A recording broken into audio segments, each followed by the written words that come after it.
Hey, welcome back to Ecommerce on Tap, brought to you by Sourcify and ISBA. I'm your host, Nathan Resnick, joined by my co-host, Aaron Alpeter.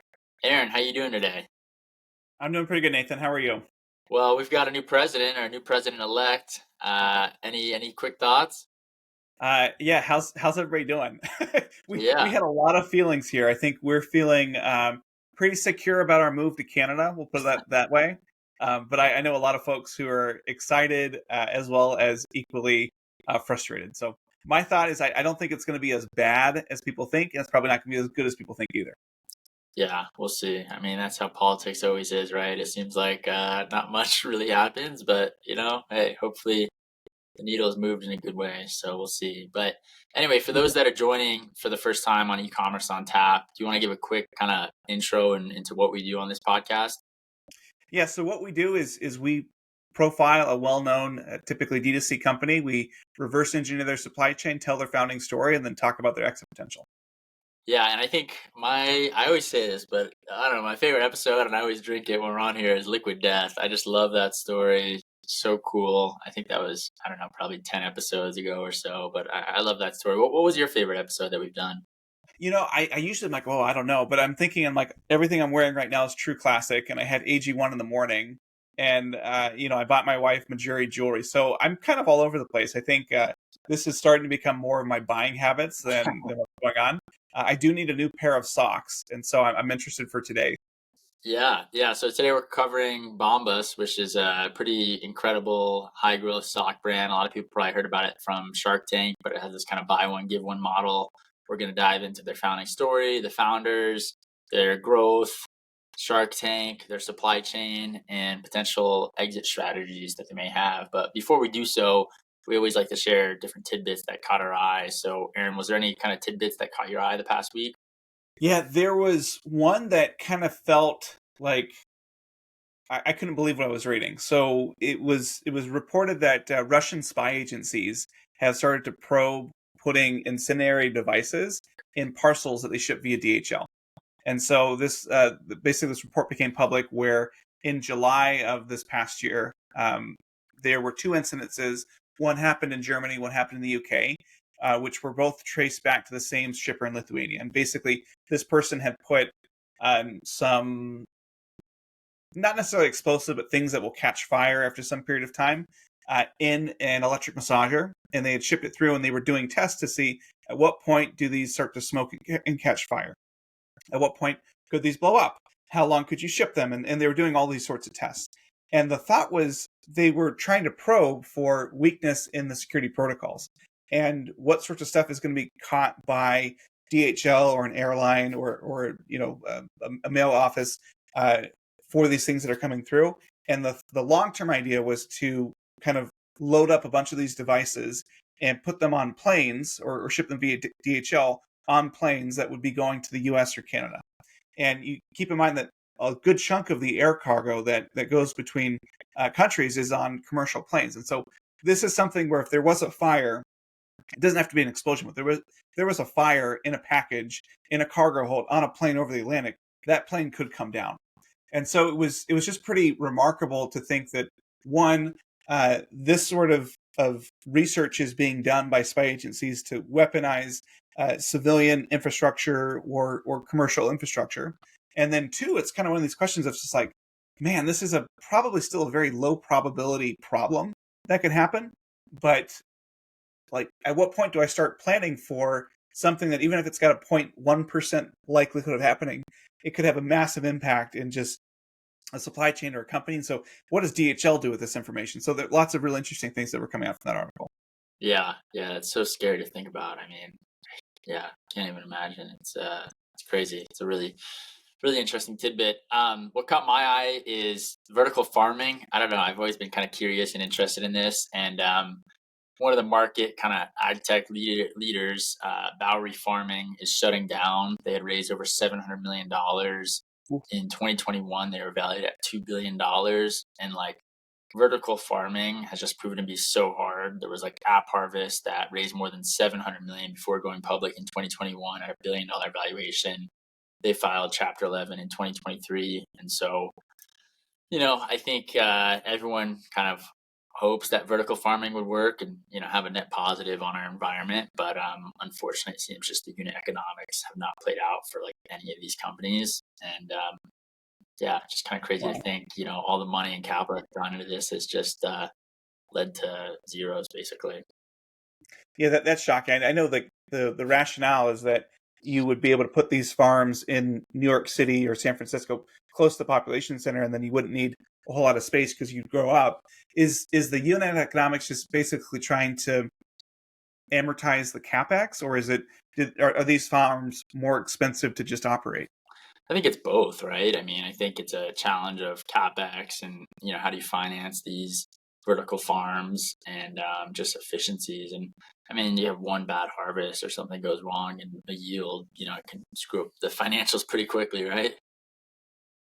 That's true. You can be underwater pretty quickly. So, but anyway, I'm curious. So, when did you first hear of Bombas? It was probably like 2016, 2017, kind of right there when I was just getting into to e-commerce and startups, and they were the ones that you would point to of like, hey, they're doing this really well. Yeah. So, was that before or after their Shark Tank, or was it through Shark Tank that you heard about them?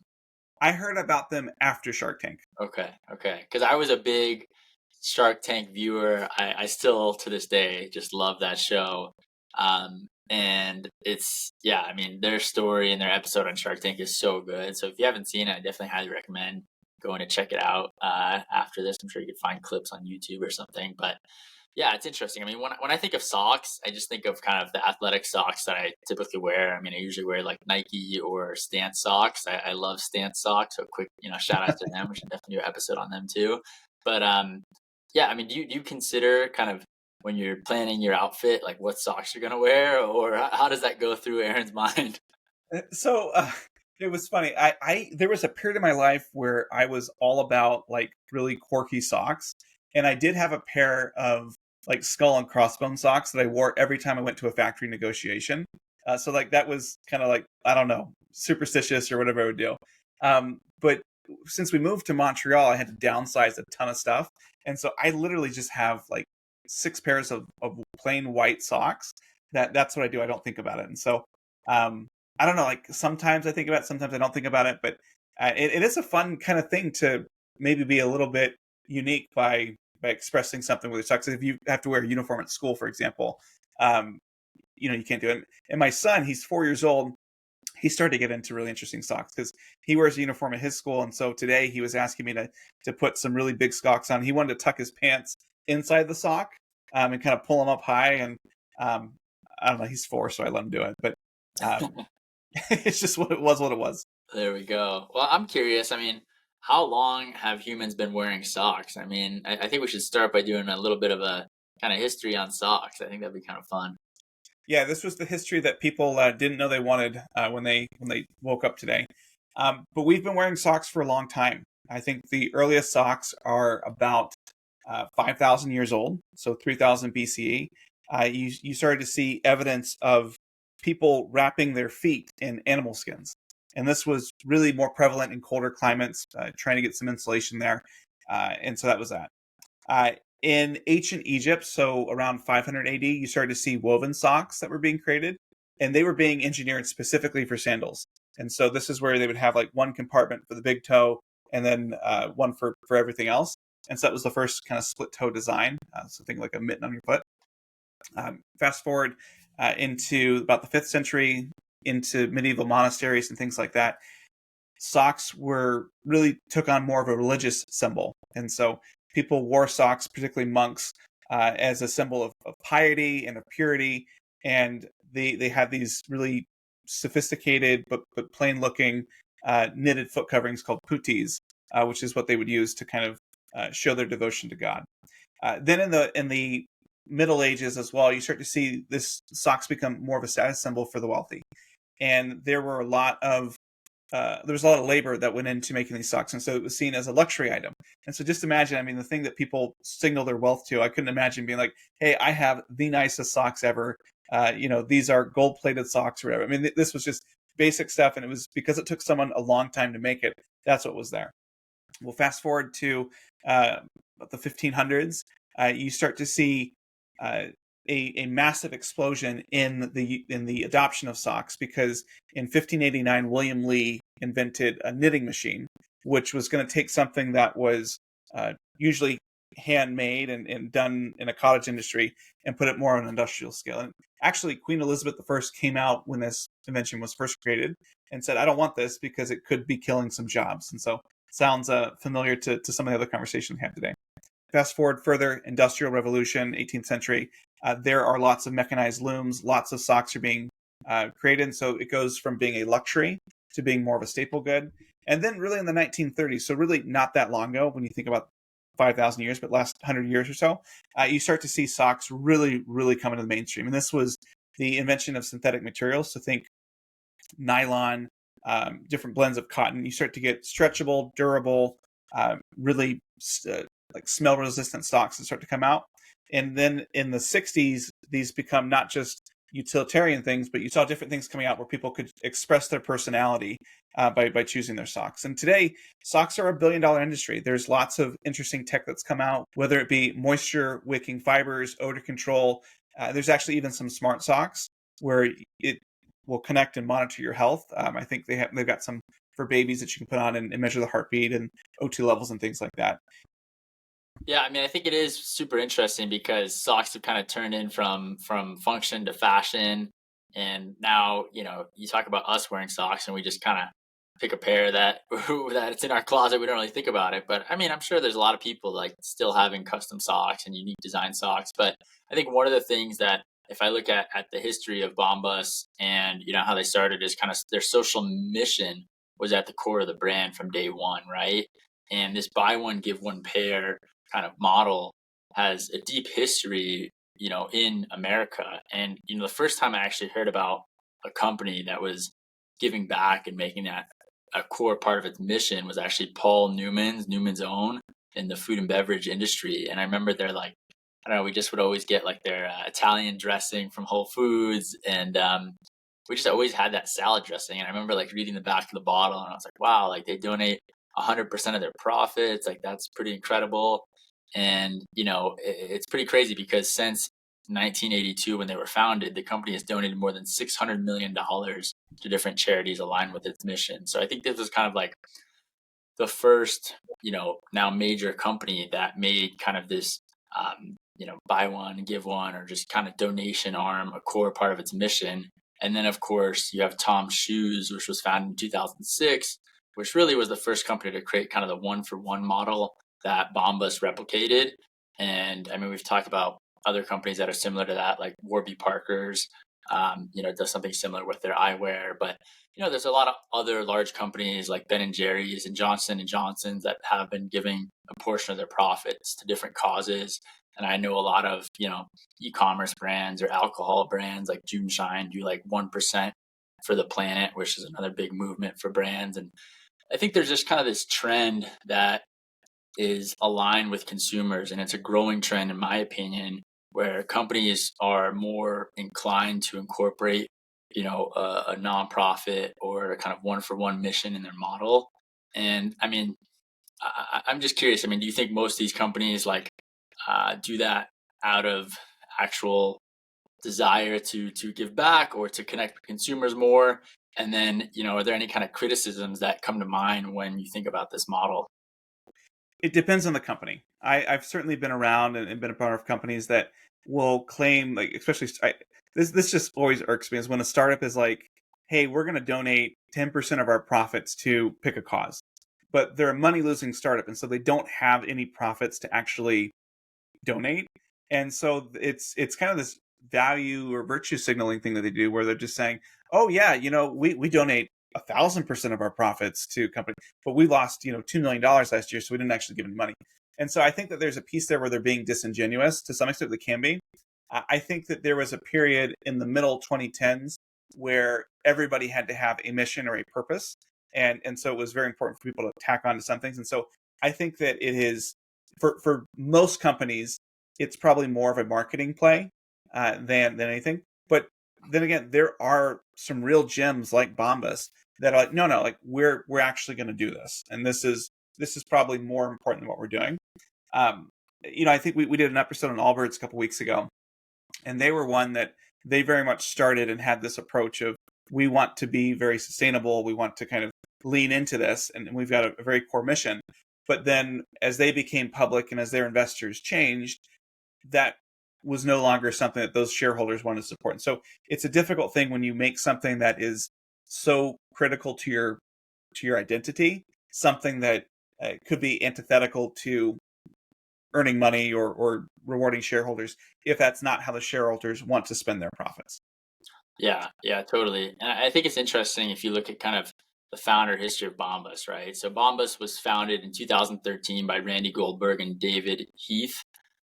Interesting tidbits about Randy. He went to Georgetown University.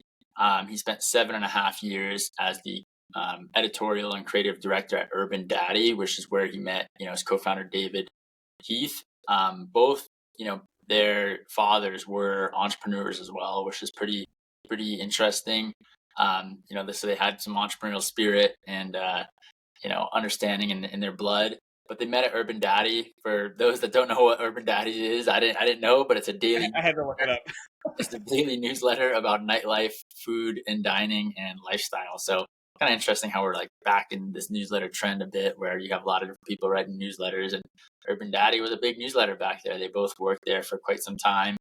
And they kind of started ideating while they were at Urban Daddy, right? I think at Urban Daddy they didn't necessarily align with the culture at the company. There were some differences between leadership, and they were both looking for an idea that they wanted to go after. And so I think they kind of stumbled across this statistic and fact that socks are actually the most looked for items by homeless people.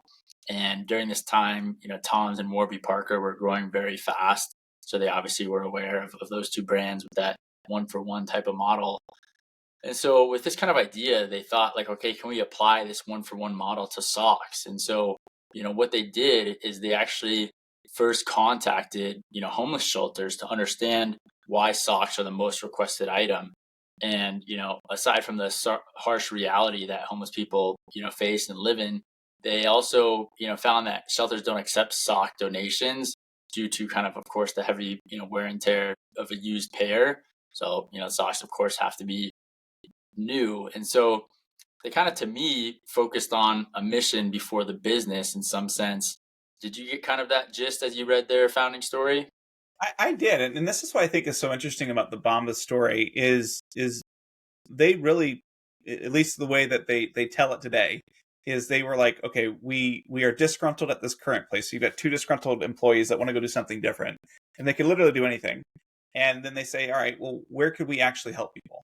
And this was kind of the core thing. And so to some extent, I think that Bombas exists to help homeless people to some extent. But yeah, it was definitely, I think, more of a mission than a business, and then eventually became a business. Yeah, and I think, the alignment was there because David's godfather actually had been an executive for a company in the sock industry, and he had a strong understanding of the global supply chain. So he was able to introduce them to some of the best manufacturers in the world for socks. And, they soon understood like socks can be very high margin. I mean, I would estimate a sock margin is probably like 90% or more, right, in terms of their gross margin on it.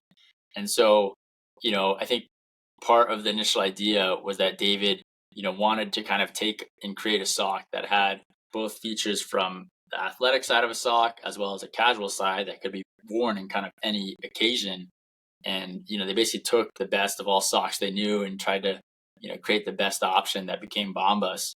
And I think what's interesting is that despite having a clear mission and manufacturing connections, they didn't roll out their product right away. What delayed them, Aaron? Yeah, they did an enormous amount of R&D. And so you think socks, right? I spent probably 2 minutes looking at Amazon for the pair of socks that I ended up just buying 12 of. They spent 2 years doing R&D. And they were able to have such a long iterative cycle because of the connections that David's godfather had given them. And they were working directly with Chinese factories. And this connection that he had was really what gave them credibility. And these factories were interested in keeping the project going because of this favor that they were doing for the Godfather. But they would send factory samples back and forth and iterate small things. And I'm sure the factories absolutely love this. It's just this 2 years of endless prototyping and going back and forth. That was sarcasm, by the way. Factories hate that. They just want to get to making. But they would look at every single detail, like what was the tension on the sock, and they went through 137 tries before they got to a sock that they thought was interesting and good enough to give to homeless people, and to sell. And so all of these details really made them very product oriented founders. And you think about it, just like me, most people don't think about socks in a whole lot of detail. But their insight was that even though people don't think about it, if they put on a good pair and they're like, wow, I don't know what this is, but this is amazing, they thought that people would be able to pick it up very quickly, and then they'd be able to move on from that. Yeah, and I thought it was interesting because I was curious, where does the name Bombas come from? So it actually comes from the Latin word bees. They like the idea of having a hive and working with a community to change the world, aligned with their kind of one for one type of mission. And I was pretty amazed how they launched. I mean, they launched on Indiegogo. So for those that don't know, Indiegogo is a crowdfunding platform. There's still a lot of campaigns on there today, but up to that point, the company had been bootstrapped. They aimed to raise $15,000. They ended up raising $140,000, which is pretty incredible. I think I've seen a lot of crowdfunding campaigns mess up the fulfillment, but fortunately they knew to get a 3PL from day one to handle all their orders. And they had some pretty cool follow-up emails that people mentioned. They'd kind of learned these kind of email tricks from their days at Urban Daddy. And they went on to, of course, build a website and start shipping orders from their own website. And I mean, they kind of did it a bit backwards in some sense, right? Because they launched on Indiegogo and then spent some time building their website, and it's a bit backwards than some companies go today. But I mean, I think in general, the Indiegogo campaign enabled them to fund inventory and validate this product, right? Yeah, I mean, the typical playbook today is, like you said, the complete opposite of this, where you actually do a mock-up, you start running Facebook ads, you start saying, like, would people sign up for this? Do they actually purchase from you? In which case, when they do, they say, oh, sorry, we're out of stock. Well, here's your money back. We'll let you know when we're ready. And the logic behind that is you get to test your marketing abilities, right? You get to say, is there interest in what we are thinking of selling? And then we'll go figure out the product afterward. And I think that works for most companies and most founders, because I can spend $500 on Facebook and get an idea of, is this idea worth pursuing or not? But what they had done is they took a very product centric idea first. Again, 2 years, 137 tries to iterate and find something that worked. And their insight was that if the product is just so much better than anything else that's out there, it doesn't matter what marketing we have, because the product is going to resonate. And even if we're going, person by person and talking to our friends, family, if these are good socks, I don't have to convince them a whole lot to come back and to purchase. Yeah, yeah. And so, they went to try to go raise VC funding, which was super hard, as you can imagine, for a stock company. Investors kind of didn't think socks were a sexy product. It didn't really align or see the mission and vision long term. But a huge break for them, and this is kind of where I first heard of Bombas, was when they were on Shark Tank. So they landed a deal on Shark Tank in 2014. A producer from the show actually contacted them after seeing them on Indiegogo. Damon John invested in them on this episode. So it was for $200,000 for 17.5% of the company, plus the financing of inventory. And I think that financing of inventory is a huge point I just want to touch on, right? Because Yeah. so many brands get caught up in growth and cash flow crunches because they can't finance their inventory. And that's a huge challenge for a lot of different companies. So I think that was a huge unlock for them as part of that deal. But what was interesting and pretty amazing is in 2018, Damon John was interviewed, and he considers Bombas one of his best investments because the company's social mission, as well as the success that he's had, and the founders of Bombas say he's really an invaluable friend and mentor. So I think it was a really good match. I mean, Damon John's background is so aligned and in tune with Bombas, and the show just drove so much traffic to the website that it crashed twice. Once when the episode premiered, and then again when it was reran.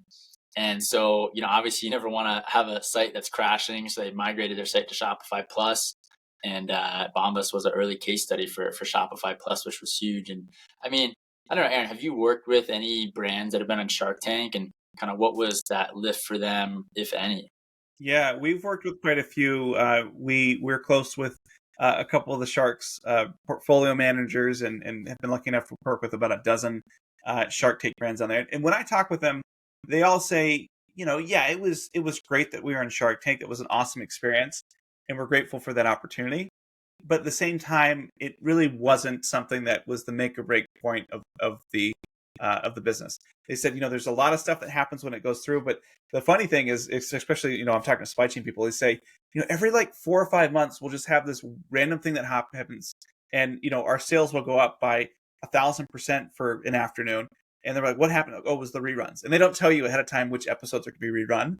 They just run them, and so that's always been funny, where they're just kind of going, and they get this big pop, and they're like, okay, and then they're back where they are.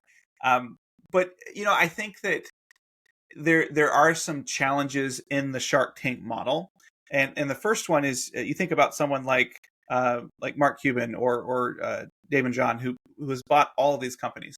Well, when you buy a company, you're not just giving them money, right? You've got to spend time with board meetings. You've got to think about the compliance costs. You've got to figure out how to help them, and there becomes a point where you just have so much attention spread out across so many different companies that it can be difficult to really work as much as you'd want to on it, especially if that shark, like think Mark Cuban, he's got this cost plus drugs thing that he is taking up a bunch of his time. He owned the Dallas Mavericks for a while. Like, that's where he should be spending his time from an ROI perspective, not necessarily on something that he invested $50,000 in 8 years ago. And so that can be a bit of a challenge for those folks. But I think that if you can get on it, get on it. I mean, it's awesome to have the moniker on your website, as seen on Shark Tank and things like that. But I think that it used to be a much bigger deal maybe 10 years ago. It's still a big deal now because you're on TV, and that's cool. But I'd say that it's come down to earth a little bit because there's been a lot of duplications. There's been so many companies on Shark Tank as well. Yeah, and I think too, it is a TV show, right? So it's edited, it's chopped up. I mean, Yeah. some of the deals fall through after the show. Just because you get a deal on the show doesn't mean you'll actually sign one after. So there's a lot that goes into it, and like any TV show, what you see is not always true on TV. So, I mean, one thing that stuck out to me with Bombas is, like many e-commerce brands, they say that about 60% of its annual revenue is done in the fourth quarter of every year. So, the Wow. holidays, Black Friday, huge part for them. Um, the company has invested just a lot into getting their products on different podcasts, promoted across channels. And I thought one fun fact was Dave had promised to get a bee tattoo when they got 1 million pairs of socks sold, and then it happened a lot faster than he expected. So he got a bee tattoo with their slogan "Be Better." And it's pretty incredible because if you look at, as of 2024, Bombas has donated more than 100 million pairs of socks, distributed with help from, the thousands of partner shelters and people across the country. And I mean, just the reviews and ratings of Bombas is extremely high. So I think overall they've built a really strong brand, a really great product. And I mean, I'm curious, like, what are some unique product choices they made that stuck out to you? Yeah. So again, this all I joke around, but they intentionally went out to make really nice socks for homeless people that other people would want. And so they looked at it and said, what's going to be durable? What's going to hold up? And if you look today, the socks have excellent reviews online. And a lot of people talk about how comfortable they are, how durable they are. And they should be. I mean, they retail for about $13 a pair, which I think you can get a whole dozen socks for less than that at some places. And so these are more premium. Part of it is because their COGS is double what it needs to be, in the sense that you've got that give a pair, get a pair. But really, the quality and its mission has been two factors that allowed them to charge more and have more of a premium than other folks that are out there. And so as of the first half of 2024, stocks still represent about 80% of their sales. And since they've launched, they've also thought about other things that are complementary to socks. And so they started selling underwear, slippers, slides, and T-shirts. And again, the thoughts are that again, they're making clothes for homeless people. That while socks are number one for what they're requesting, the number two things are underwear and T-shirts. And so they're kind of going through and fixing that part. From an actual product perspective, they use a lot of specific types of products. So merino wool, the same stuff that all birds are made of, it comes from there. And then they're also doing some interesting collaborations um, with some product categories. So think like Minions or Serena Williams. They've got some interesting co-marketing initiatives that have come out, and they're doing this to kind of keep people fresh and coming back. And if it's just a plain white pair of socks, you might get them every 6 months or so. But those Minion socks look pretty cool. I might be interested in those. But I think one of their newest things that they're kind of innovating on is slides. And I think that obviously they did a lot of tweaking of their product when they were first developing the socks. But the slides is one that is something that I think is just true innovation for what they're doing. And what they were looking at is they saw an insight from their customers that said, hey, we love these socks, but I don't really wear socks in the summer. And, it's just nice out. And so they said, okay, well, what can we do to allow to make something that would fit our standards from quality and a comfort point of view, and allow people to wear them during the summer. And so that's where these slides came out. And so it's just been interesting that, socks are socks. They are complicated to make. And there's a lot of different ways that you can cut corners. They've intentionally said, we want to be high quality, and then we also want them to be more of a fashion accessory. And so, these are not the plain black, plain white socks that you get for $2. These are meant to be something that people look at. Yeah, no, it's pretty incredible what they've created. And as I looked at their financials, I was in awe. I mean, they really had a few breakout years here that were just pretty incredible in terms of how they operated. So 2013, their first year of business, they do $300,000 in revenue. And I want to touch on this because I think as a founder, especially in the e-commerce world, a lot of people like think, oh, if I don't do 1 million or 5 million or 10 million the first year, like I'm going to be a flop. This business isn't going to work. It's going to be a failure. And just keep that in mind as I talk through Bombas's trajectory, right? So first year of business, 300K in revenue. 2014, they go on Shark Tank. They raise some money. 2015, they do 4.7 million in revenue. 2016, they become profitable. 2017, they do a debt round of financing, and they report about 50 million in revenue. So, first year they only have 300K, and then fourth year they grow to 50 million, which is just incredible to see that growth. 2018, they double, do 100 million in revenue. 2019, they have about 80 employees. 2020, they say revenue grew about 40%. 2021, they do a venture round for $150 million led by Third Point Ventures, and a secondary market round as well. And they launched in the UK. And then 2022, they're estimated to do about 250 million in revenue. So just insane. I mean, in the matter of 9 years, they grow to about 250 million in revenue. And I mean, I just want to reiterate, like first year, only 300K in revenue. Like, if you had a friend that was launching a sock brand and the first year they do 300K in revenue, you're probably gonna ask them like, hey, like, what are you doing? Is this a side project? Like, what's going on here?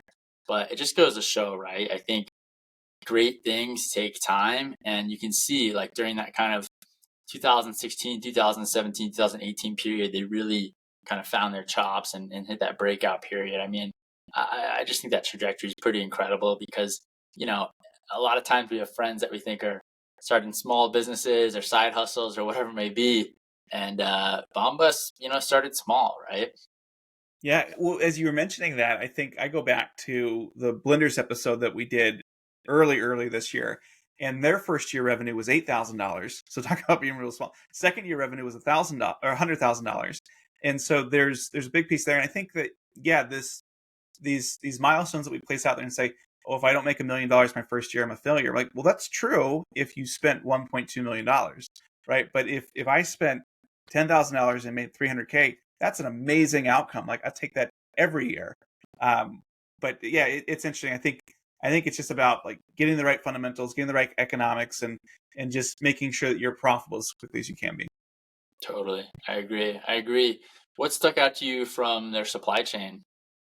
Yeah, so as with most things apparel, the sock supply chain is heavily Asian based, and so they seem to be getting a lot from Taiwan and China. They've got some very specific knitted products that are coming from Sri Lanka and Malaysia. In 2024, they started to source from Cambodia, and this could be as an effort to diversify away from China, try different things. So not quite sure what's going on. We did see some interesting information in the analysis that we saw, where they are actually importing some machinery into the U.S. And so it's unclear if this is like sock machinery or this is go-karts. But if they were to be bringing machinery into the U.S. from Asia, are they looking at potentially building a factory here and producing some socks here? And I think there could be some interesting things that they could do that way.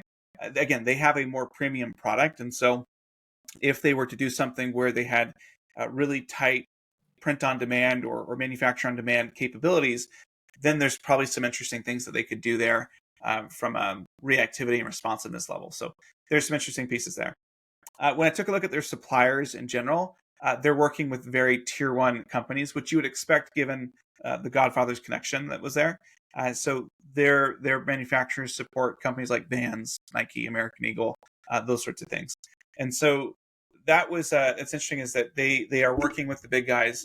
They're not necessarily working with small run of the mill guys. I mean, they were lucky enough to work with the big guys from day one because of those connections. I think the last thing I would say about supply chain is that they actually kind of have two supply chains they have to worry about. The first one is their customer supply chain, so sourcing and distributing all these. But then when you think about all of the socks they're giving away, they have to think about how that's going to happen. And a lot of it is, there is no central agency that services all the homeless shelters. And so you're building out these networks, these distribution points where they can figure out where, do all the socks need to go to Minnesota this year, or do they need to send more to New York or Portland? And so you've got that demand planning piece that's going on. How do you think about allocating it? And then, how do those people make sure that they're giving them where they need to go? These are nice socks, so you want to make sure that they're not just making their way onto eBay or being taken home from people that work there. So it's an interesting piece that they go through. But today they have 3,500 giving partners in 50 states. And that was actually, that's probably even more because that was of 2021. But just think about the number of partners that they're managing and how they're all placing orders and getting them out. It's pretty remarkable. Yeah, it is. I mean, it's remarkable what they've built. They've given back so much. I mean, 100 million pairs of socks. That's just incredible. And I think it's interesting to dissect, like, where does Bombas go from here, right? I mean, in 2019, David talked about exit options, couldn't decide what the right path would be for the brand. He mentioned that the best exit strategy would be one that allows them to survive and flourish. And, that's really aligned with his goal of building a business that will outlast us. And I mean, on one hand, I could see potential acquirers thinking that their mission of kind of the one for one model maybe hurts their exit potential. But on the other hand, I think if they find the right strategic buyer, it makes a ton of sense. So, I mean, I'm kind of curious. What do you think about this? Does the one for one model hurt potential buyer interest, or do they need to just find the partner that aligns best with their goals? I think it's a limited path forward, right? So I think less about the one for one model and more about the price point that they're offering. So, you think about this and they are selling premium ish socks. So $13 a pair is not cheap. And so if you think about this, there are only so many people out there that are willing to spend $130 on 10 pairs of socks. And so they could easily make that $65 if they got rid of the one for one, and then that broadens their market and what they're able to do on that end. And so, it is one of those things where if they're trying to figure out how to make this as big of a company as possible and sell as many socks as possible, well, there's an argument to be said like, well, maybe they shouldn't be giving them away. They've got more people that are approaching it and things like that.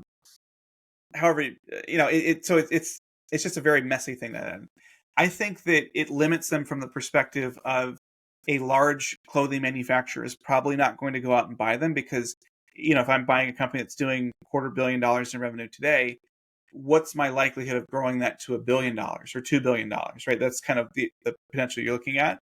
And they're almost too big for those types of acquisitions. And so then it's a question of, all right, this is a cash flowing asset.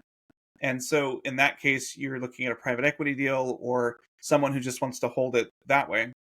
Well, again, private equity is there to maximize cash coming out. So again, you put the one for one on the chopping block. Same thing if you were to go public, because eventually you're going to have investors that say, yeah, this is nice, but maybe we do a 2-for-1, right? We sell two, we give one, or we do something there.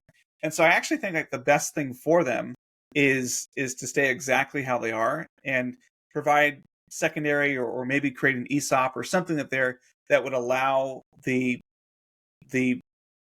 existing shareholders to get the liquidity that they need, still compensate the employees for being there, but allow them to be really a mission first and a business second.